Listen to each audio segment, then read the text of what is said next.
नमस्कार दोस्तों, स्वागत है यूट्यूब चैनल गोकुल स्टडी में। और कैसे हैं आप सब? एकदम मस्त मस्त होंगे, एकदम ज़बरदस्त होंगे और पढ़ाई आपकी बढ़िया चल रही होगी। कमेंट्स में आप लोग बताना कि वीडियो आपको कैसा लगा, और वीडियो आप कंप्लीट ही देखा करो, नहीं तो वीडियो देखने का आपका कोई भी फ़ायदा होगा ही नहीं। कुछ ना कुछ सीखने के लिए ज़रूर आपको मिलेगा यदि आप वीडियो कंप्लीट देखते हैं तो करते हैं शुरुआत अपने क्वेश्चन की। और पहले सवाल से हम बात करते हैं। पिछले वीडियो यदि आपने नहीं देखे हैं, जो नई सीरीज़ के हैं, जो भौतिक विज्ञान की सीरीज़ ये अपनी चल रही है अभी, मैंने कहा है कम से कम इसमें 500 सवाल मैं आपको कराने वाला हूं। और 500 सवाल वो सवाल होंगे जो कहीं ना कहीं पूछे हुए सवाल हैं या फिर आगे पूछे जाएंगे ही जाएंगे। और 500 सवाल तो लिखे हुए सवाल होंगे, जैसे यहाँ पर लिखे हुए सवाल हैं 10-11 सवाल, और इनके अंदर जो सवाल होंगे उनकी अलग हम बात करेंगे साथ के साथ ही सवालों की। तो पहले सवाल की हम बात करने से पहले हम बात करते हैं, आप इसका स्क्रीनशॉट ले लो और उसके बाद हम बात करते हैं नेक्स्ट।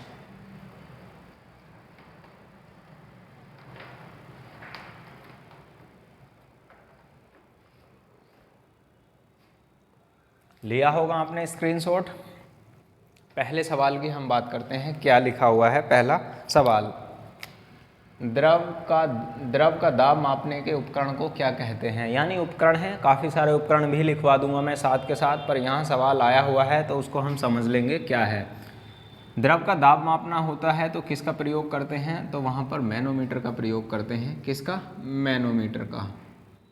मैनोमीटर दाब मापने के लिए प्रयोग किया जाता है, द्रव दाब। अब यदि पूछ लिया जाए जो दाब होता है वायुमंडलीय दाब, किसके द्वारा मापते हैं, तो बैरोमीटर के द्वारा मापते हैं वायुमंडलीय दाब। साथ के साथ आप लोग इन चीज़ों को भी लिख लेना, बैरोमीटर वायुमंडलीय दाब मापने के लिए प्रयोग होता है। और यदि बात की जाए किस ग्राफ पर मापते हैं, तो बैरोग्राफ है इसके लिए, बैरोग्राफ।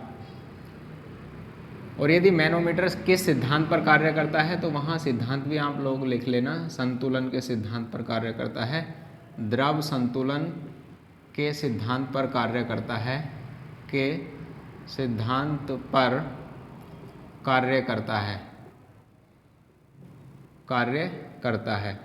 ऐसे सवाल हैं, मैंने कहा है, जो आपसे पूछे हुए हैं या फिर पूछे जाएंगे। ध्यान से इनको नोट करना आप लोग अपने अकॉर्डिंग, जो भी आपने एक कॉपी बनाई हुई है। तो अगले सवाल की हम चर्चा करते हैं, किसी द्रव के द्वारा सभी दिशाओं में दाब समान रूप से लगता है। जैसे हम बात करते हैं, यदि कोई भी पात्र हमारे पास है और उसके अंदर द्रव भरा हुआ है, तो उसके द्वारा लगाया गया सभी दिशाओं में दाब कैसा होता है, समान होता है। यह सिद्धांत किसने दिया था, ये सवाल पूछा हुआ है। तो वहाँ पर किसने दिया था ये सिद्धांत? पास्कल ने दिया था। और पास्कल किसकी इकाई है? दाब की इकाई है। और यदि मैं बात करूँ एक बार में कितने पास्कल होते हैं, तो वहाँ आपका आंसर होगा 10⁵ पास्कल होते हैं। ये भी आप लोग अच्छे से नोट कर लेना।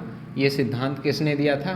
पास्कल ने दिया था। अब बात कर लें यहाँ पर पास्कल से और क्या सवाल बनते हैं। यहाँ से सवाल बनते हैं कि हाइड्रोलिक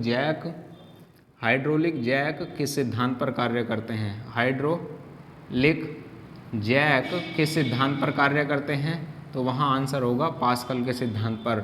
हाइड्रोलिक क्रेन किस सिद्धांत पर कार्य करती हैं। हाइड्रोलिक क्रेन किस सिद्धांत पर कार्य करती हैं, तो वहाँ आपका आंसर क्या होगा? पास्कल के सिद्धांत पर कार्य करती हैं। ये सारे के सारे क्या हैं, ये और हाइड्रोलिक ब्रेक किस सिद्धांत पर कार्य करते हैं।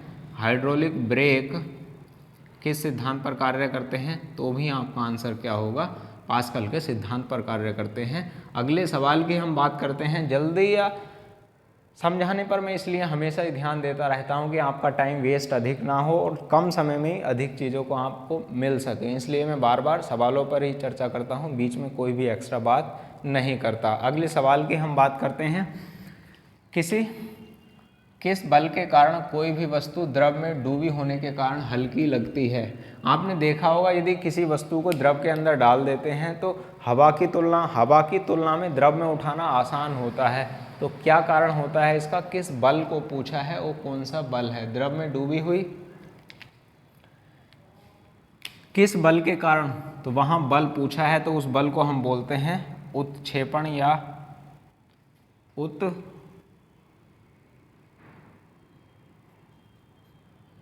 उत्क्षेपण बल क्या बोलते हैं उसको?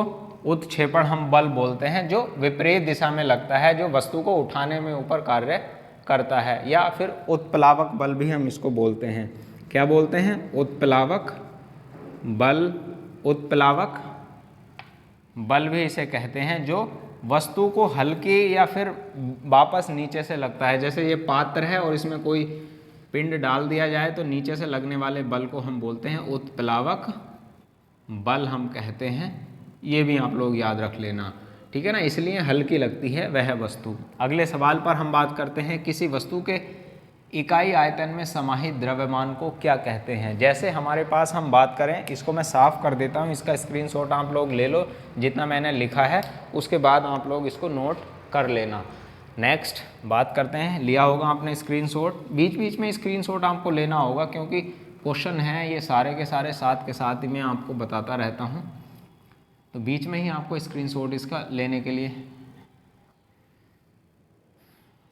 नेक्स्ट बात करते हैं हम समाहित द्रव्यमान। जैसे हमारे पास इकाई आयतन को उसने पूछा है, जैसे 1 ही सेंटीमीटर या 1 ही सेंटीमीटर या 1 ही मीटर की क्या है, 1 मीटर की चौड़ाई है इसकी, 1 ही मीटर की ऊंचाई है और 1 ही मीटर की क्या है, लंबाई है। ये क्या है, समान आयतन हो जाएगा।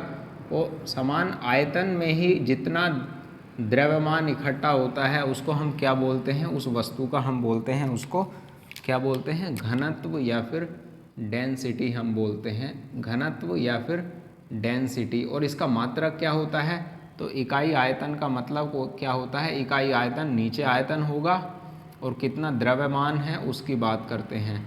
अब यहाँ से आप लोग इसको निकाल सकते हो, इसका मात्रक क्या निकल कर आएगा, तो द्रव्यमान का मात्रक क्या होता है, किलोग्राम, और ये क्या है, आयतन, लंबाई, ये चौड़ाई है, ऊंचाई है और ये लंबाई है, तो इसके लिए क्या प्रयोग करते हैं, मीटर क्यूब प्रयोग हम करते हैं। ये भी आप लोग याद रख लेना ध्यान से। घनत्व का मात्रक क्या हो जाएगा, ये हो जाएगा किलोग्राम प्रति मीटर क्यूब। अगले सवाल पर हम बात करते हैं, जब कोई जहाज जल की सतह पर तैरता है तो विस्थापित जल द्रव्यमान, जल का द्रव्यमान कितना होता है। यानी जब कोई जहाज नदी में होता है, दो प्रकार से सवाल पूछते हैं इसमें, इसके सवाल की बात करता हूँ पहले मैं, और दूसरे सवाल की भी बात करूँगा, कौन सा सवाल अधिक पूछा जाता है, और ये भी पूछा जाता है अधिक। इसमें है, यदि कोई जहाज जल के अंदर या समुद्र के अंदर रहता है तो वह तैरता रहता है, तो उसका जो विस्थापित करता है जल वो कितना होता है, उसका आयतन, उसका द्रव्यमान कितना होता है, तो उसका द्रव्यमान कितना होता है, जितना उस जहाज का द्रव्यमान होता है, जहाज के द्रव्यमान के बराबर होता है, क्या, जहाज के द्रव्यमान के बराबर होता है विस्थापित जल का आयतन, विस्थापित जल का आयतन। जो हमारा जितना विस्थापित होता है जल, उसके आयतन के बराबर ही या क्या होता है, जहाज के आयतन के बराबर ही विस्थापित जल होता है, वहाँ पर ये आंसर इसका होगा। दूसरा सवाल यहाँ कैसे आता है, जहाज से। दूसरा सवाल ऐसा आता है, जब कोई जहाज नदी से समुद्र में प्रवेश करता है तो उसका तल नीचे हो जाएगा, समान रहेगा, या फिर ऊपर हो जाएगा। तो ध्यान से आप लोग याद रखना, जब कोई जहाज नदी से समुद्र में प्रवेश करता है तो उसका तल थोड़ा सा ऊपर हो जाता है, थोड़ा ऊपर उठ जाता है, ये भी आप लोग याद रख लेना। तो समुद्र से एक और सवाल यहाँ, उसको भी याद रख लेना। समुद्र में तैरना आसान होता है नदी के जल की तुलना में, क्यों? वहाँ आंसर होता है क्योंकि घनत्व अधिक होता है समुद्र के जल का, इसलिए तैरना आसान होता है। ये भी बात आप लोग याद रखना। नेक्स्ट सवाल की हम बात करते हैं, पेंटगन किस सिद्धांत पर कार्य करता है। पेंटगन सिद्धांत का कार्य आपको पता ही होगा, जो स्प्रे करने वाली, पेंट करने वाली स्प्रे वाली मशीन होती हैं, वो किस सिद्धांत पर कार्य करती हैं, पेंट गन जिनको हम बोलते हैं, स्प्रे वाली मशीन जिनसे पेंट किया जाता है, वो सवाल है ये, किस सिद्धांत पर कार्य करता है, पता होगा सभी को। नहीं पता है तो आंसर इसका लो, लिख लो, क्या है, यहाँ पर लिखता हूँ मैं और यहाँ पर ये लिखूँगा, अभी स्क्रीनशॉट आप लोग लेना। द्रव्यमान है ये, द्रव्यमान बटे आयतन, ये लिखा था यहाँ आयतन, तो इसका आंसर क्या होगा, बर्नौली के सिद्धांत पर, यहाँ लिखता हूँ मैं, बर्नौली के सिद्धांत पर कार्य करता है, बर्नौली के सिद्धांत पर कार्य करता है, बर्नौली के सिद्धांत पर कार्य करता है। ये हमारा क्या, पेंटगन, ये भी आप लोग याद रखना। अगले सवाल की हम बात करते हैं। अगला सवाल, घर्षण क्या है। घर्षण को मैं कंप्लीट अभी समझाऊंगा कितने प्रकार के होते हैं, पहले आप लोग इसका स्क्रीनशॉट लो, उसके बाद हम बात करते हैं फ्रिक्शन पर, घर्षण पर। लिया होगा आपने स्क्रीनशॉट, स्क्रीनशॉट तो आप लोग वीडियो पॉज करो और स्क्रीनशॉट आप लोग ले लो।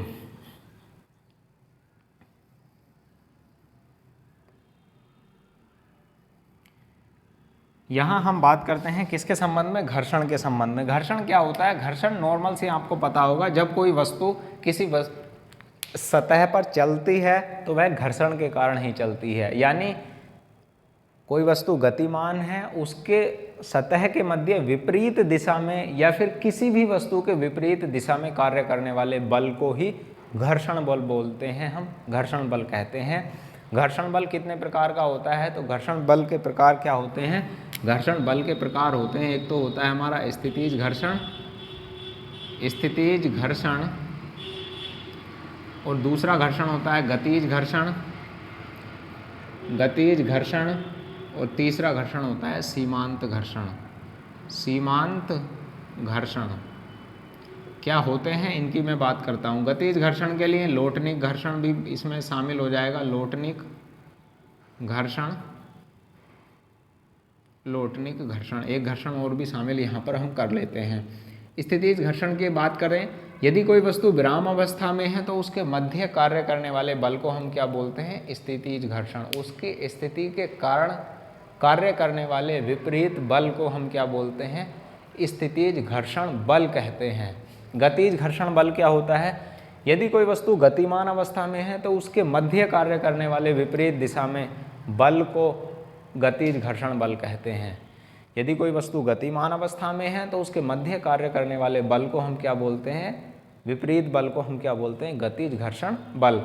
अगले सवाल, सीमांत घर्षण बल का घर्षण क्या होता है। सीमांत घर्षण कहते उसको हैं, यदि कोई वस्तु गति की अवस्था में है और गति की अवस्था में होने के लिए तैयार है, यानी स्थिति के कारण रुकी हुई वस्तु है और वह वस्तु जब चलना शुरू करेगी उससे पहले, यानी जब चलना शुरू करने वाली होती है, स्थितिज घर्षण, यहाँ पर समझना इस बात को, सीमांत के लिए स्थितिज घर्षण का तो मान होता है सबसे अधिक, यहाँ पर सर्वाधिक, और गतिज घर्षण मान क्या होता है, सबसे कम होता है, सबसे कम होता है।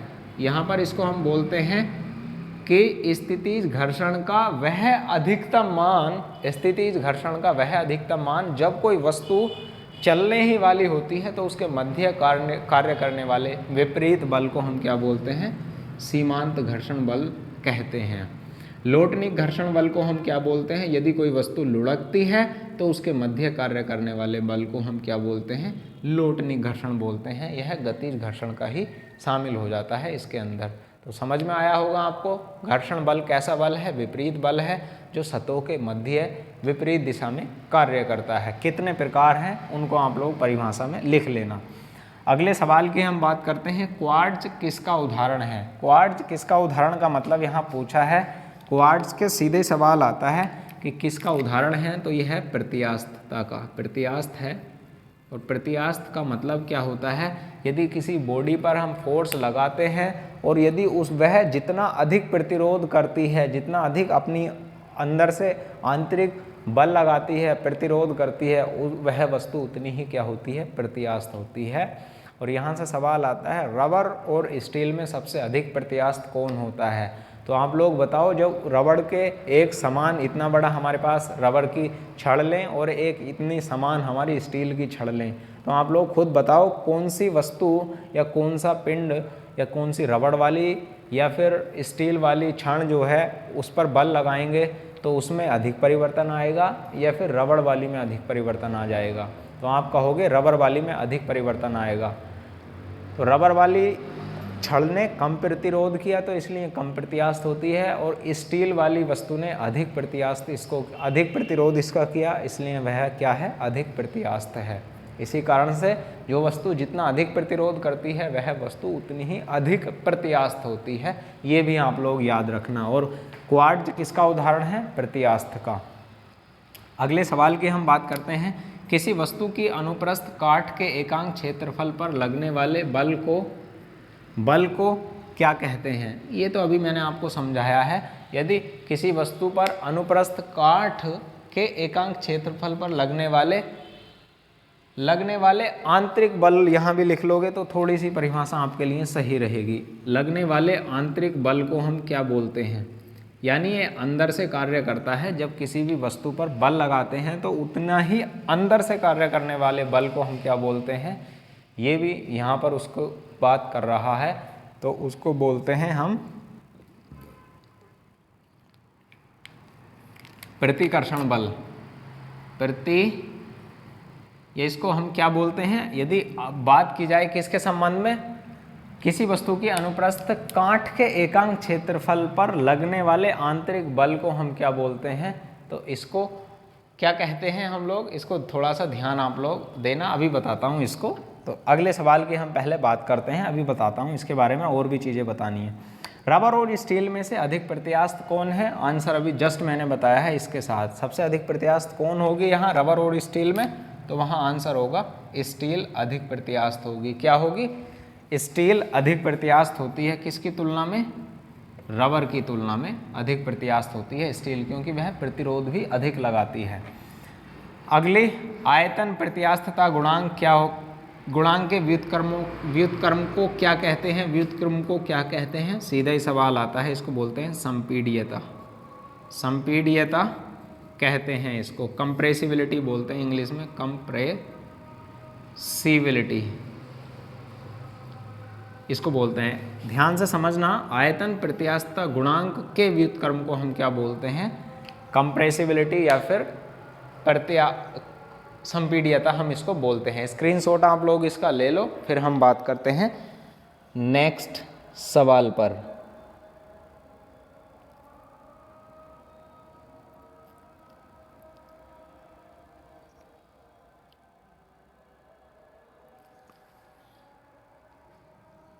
लिया होगा आपने स्क्रीनशॉट।